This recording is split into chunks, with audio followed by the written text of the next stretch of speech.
Hello students, এই Moumita ma'am. আশা করি তোমরা সকলেই খুব ভালো আছো। Welcome back to our channel.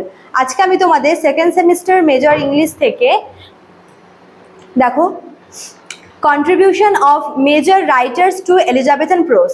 দেখো তোমাদের আমি এলিজাবেথান প্রোজের কিছু স্পেসিফিক কিছু রাইটারদের ব্যাপারে আলাদা করে পড়িয়েছিলাম। তো আজকের ক্লাসটায় আমি আদার্স কিছু মেজর রাইটারদের কাজ নিয়ে আলোচনা করব, যারা কিন্তু এই এলিজাবেথান এরাতে এলিজাবেথান প্রোজে যথেষ্ট কন্ট্রিবিউশন রয়েছে যাদের। ঠিক আছে, চলো দেরি না করে শুরু করে দিই আজকের ক্লাসটা। দেখো কি বলেছে, দ্য এলিজাবেথান এজ, যেটা 1558 থেকে 1603 অবধি চলেছিল, is known for the flowering of English literature.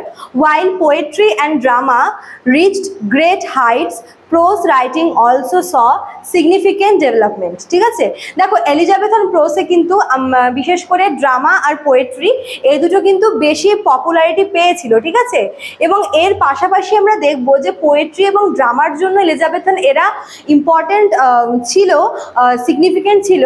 কিন্তু এই সমস্ত কিছুর বাইরেও যদি আমরা দেখি যে প্রোজ, এলিজাবেথান এরাতে যে প্রোজ রাইটিং, এটাও কিন্তু একটা সিগনিফিকেন্ট ডেভেলপমেন্ট হচ্ছিল এর।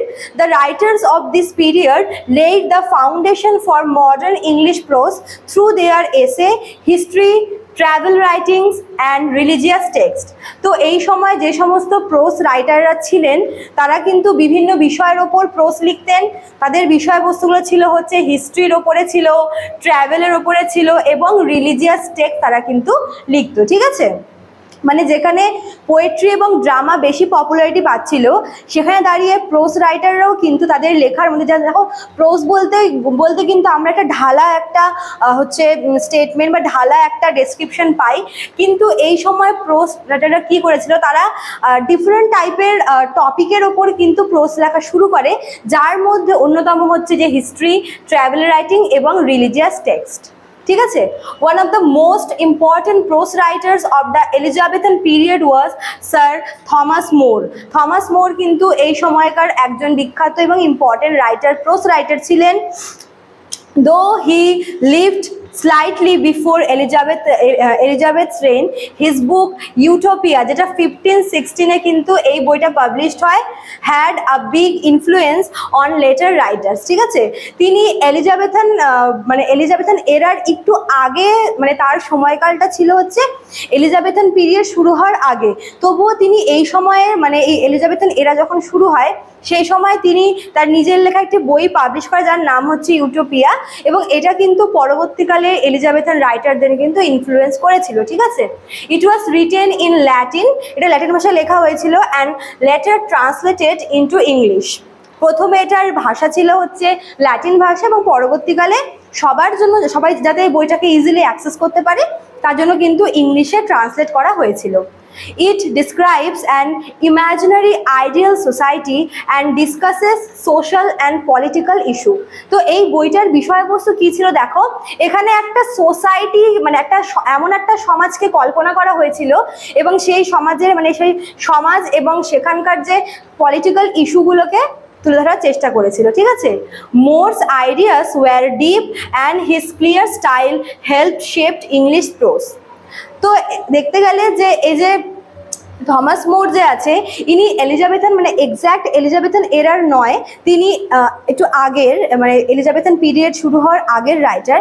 তবুও তার লেখার মধ্যে তার আইডিয়াগুলো এতটা ভালো ছিল বা এতটা ক্লিয়ার স্টাইল তিনি আর কি রেখেছিলেন তার লেখার মধ্যে, যা পরবর্তীকালে রাইটারদের কিন্তু ইন্সপায়ার করেছিল। ঠিক আছে, আচ্ছা, রজার এসকাম তিনি একজন টিউটার ছিলেন, আর tutor to Queen Elizabeth I, তিনি কুইন এলিজাবেথের টিউটার ছিলেন। Was another important prose writer. His famous book The Schoolmaster ভীষণ ইম্পর্টেন্ট। ঠিক আছে, রজারের লেখা দ্য স্কুল মাস্টার যেটা পাবলিশড হয়েছিল 1570-তে, তিনি কিন্তু অ্যাকচুয়ালি কুইনের আর কি টিউটার ছিলেন, এবং তার লেখা দ্য স্কুল মাস্টার বইটা পাবলিশ করেছিল 1570-তে। Talk about education and teaching method. এবার দেখো এই বইটির বিষয়বস্তু হচ্ছে এখানে মানে শিক্ষা, মানে এডুকেশন এবং টিচিং মেথড, কী করে পড়ানো হয়, টিচিং মেথড, তার পদ্ধতি কিন্তু এখানে দেওয়া ছিল। ঠিক আছে, Ascham believe that student should be taught gently not with fear. তিনি খুব ভালো একটা কথা বলেছেন, তিনি বলেছেন যে স্টুডেন্টদের খুব জেন্টলিভাবে পড়ানো উচিত, কোনো রকমের মানে টাফভাবে নয়, বা এমন নয় যে যাতে স্টুডেন্টরা টিচারকে দেখে ভয় পায়। তারপর মানে ভয়ের পরিবর্তে ভালোভাবে শাসন করে মিষ্টি করে বুঝিয়ে স্টুডেন্টদেরকে পড়ানো উচিত। His style was simple and clear, which made his writing easy to understand। ঠিক আছে, আচ্ছা। তারপরে দেখো জন লিলি, তোমাদের আমি এনার ব্যাপারে আলাদা করে পড়িয়েছিলাম, তো আজকে এর মধ্যে ইনক্লুড করে দিলাম। John Lyly was a popular prose writer of the Elizabethan court. His book Euphues, এবারে তোমাদের আগের দিন পড়িয়েছিলাম। অ্যানাটমি অফ উইট, যেটা 1578-এ পাবলিশ করেছিল, became very famous. Lyly created a new prose style called euphuism. ঠিক আছে, তোমাদের এটাও পড়েছিলাম যে ইউফুইজম বলে একটি নতুন স্টাইল কিন্তু এনেছিল lily. It was full of long sentences, এবং এই স্টাইলটার বিশেষত্ব এটাই ছিল যে এখানে মানে অনেকটা লম্বা মানে লেন্দি সেন্টেন্স ইউজ করা হতো।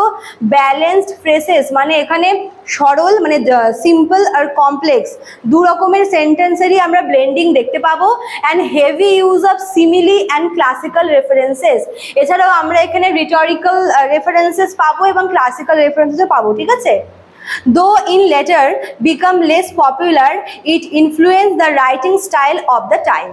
যদিও বা সময়ের সঙ্গে কিন্তু এই ইউফিজম স্টাইলটা ফেড হয়ে যায়, কিন্তু সেই সময়কার রাইটারদের কাছে কিন্তু এটা নতুনত্ব ছিল এবং অনেকে কিন্তু এই স্টাইলটা থেকে ইনফ্লুয়েন্সড হয়েছিল। ঠিক আছে, তারপর দেখো sir Philip Sidney. Sir Philip Sidney is mostly known for his poetry, but his prose romance Arcadia is also important. Sir Philip Sidney কিন্তু তিনি একজন হচ্ছে পোয়েট্রি লিখতেন, তিনি একজন পোয়েট, বাট তিনি তার লেখা আর্কাডিয়া বলে যে প্রোসটা আছে সেটা কিন্তু ভীষণ ইম্পর্টেন্ট। এখানে এটার মধ্যে প্রোস আর পোয়েট্রির আমরা মিক্সচার দেখতে পাবো।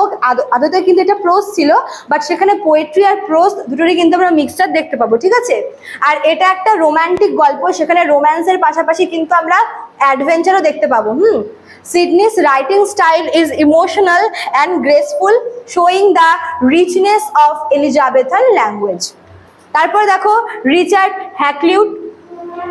রিচার্ড হ্যাকলিউড যে আছে তিনিও একজন মানে এই সময়কার প্রোস রাইটার ছিলেন। তিনি একজন প্রমোটার ছিলেন। কিসের? এক্সপ্লোরেশনের প্রমোটার তাকে বলা হয়। তার লেখা বই হচ্ছে দ্য প্রিন্সিপাল নেভিগেশনস, ভয়েসেস, আর হচ্ছে traffics and discoveries of English nation, যেটা 1589-এ পাবলিশ হয়েছিল। বিশাল বড় নাম বইটার। আচ্ছা, কালেক্টস মেনি ট্রাভেল স্টোরি, তার লেখা এই যে বইটা দেখো বিশাল বড়, the principal navigations, voyages, traffics and discoveries of the English nation. এখানে কিন্তু অনেকগুলো ট্রাভেলের গল্প তিনি লিখেছেন। He wrote about English sailor, তিনি সেই সময়কার ইংরেজ নাবিকদের ব্যাপারে লিখেছেন এবং সেই সমস্ত এক্সপ্লোরারদের ব্যাপারে লিখেছেন যারা ট্রাভেল করতে ভালোবাসে, কোথায়? আননোন ল্যান্ডে। ঠিক আছে, আচ্ছা। His writing encourage English exploration and were useful records of history and geography. তার এই লেখা থেকে কিন্তু মানে আমরা ইতিহাস এবং ভূগোল, হিস্ট্রি এবং জিওগ্রাফির অনেক কিছু জানতে পারি, অনেক নতুন কিছু কিন্তু আমরা মানে জানতে পারি এবং বুঝতে পারি। ঠিক আছে, আচ্ছা। তারপরে দেখো ফ্রান্সিস বেকন। ফ্রান্সিস বেকন কি বলেছে? Though writing at the end of the Elizabethan period, তিনি এলিজাবেথান এরার একদম শেষের দিকের writer, had a major impact on English prose. His essays were short, wise and full of deep thoughts. Francis বেকনের অনেকগুলো essay রয়েছে এবং প্রত্যেকটারই বিষয়বস্তু কিন্তু আলাদা। কোনোটা তিনি ট্রাভেল নিয়ে লিখেছেন, কোনোটায় ফ্রেন্ডশিপ নিয়ে, কোনোটায় স্টাডি নিয়ে, কোনোটা তিনি অ্যাডভার্সিটি নিয়ে, কোনোটায় হচ্ছে ইউথ অ্যান্ড এজ নিয়ে, কোনোটায় হচ্ছে আরও অনেক বিষয় আছে। তো সমস্ত কিছু নিয়ে তিনি কিন্তু লিখেছেন। তো তার এসেগুলো কিন্তু বেশ ছোট, এবং সেখানে কোনো একটা ডিপ একটা মিনিং থাকে বা একটা ডিপ মেসেজ দেওয়ার চেষ্টা করা হয় রিডারদের। He use clear and powerful language. Bacon is call the father of English essay. বেকনকে কিন্তু ফাদার অফ ইংলিশ এসে বলা হয়। ঠিক আছে, in conclusion Elizabethan pros develop slowly but steadily.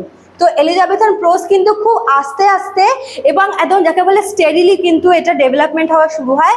This writers help improve the English language and gave it strength, beauty and variety. তো যেই সমস্ত রাইটারদের ব্যাপারে বলে তারা প্রত্যেকেই কিন্তু কিছু কিছুভাবে আর কি নতুন কিছু নিয়ে এসছে এলিজাবেথান প্রোসে এবং নতুন করে এটা ডেভেলপমেন্টে সাহায্য করেছে। Their contributions prepare the way for later writers in the 17th century. এবং পরবর্তীকালে মানে 17th সেঞ্চুরি রাইটারদের কিন্তু তাদের লেখা যথেষ্ট হচ্ছে ইনফ্লুয়েন্স করেছিল, তাদের কন্ট্রিবিউশন কিন্তু রয়েছে। ঠিক আছে, তো এই ছিল তোমাদের আজকের ক্লাসটা। দেখো এখানে দুটো নাম্বার দেওয়া আছে একদম ক্লাসের শেষে, তোমরা দেখতে পাচ্ছ এই দুটো নাম্বার আমাদের সেন্টারের হেল্পলাইন নাম্বার। যারা আমাদের কাছে অনলাইনে পড়তে চাইছো তারা যে কোনো নাম্বারে আমাদের সঙ্গে যোগাযোগ করে নিতে পারো। এছাড়াও তোমরা কিন্তু নাম্বার দুটো পেয়ে যাবে ভিডিও ডেসক্রিপশন বক্সে। চলো আজকে এতটুকুই থাকলো, দেখা হচ্ছে নেক্সট ক্লাসে। Thank you.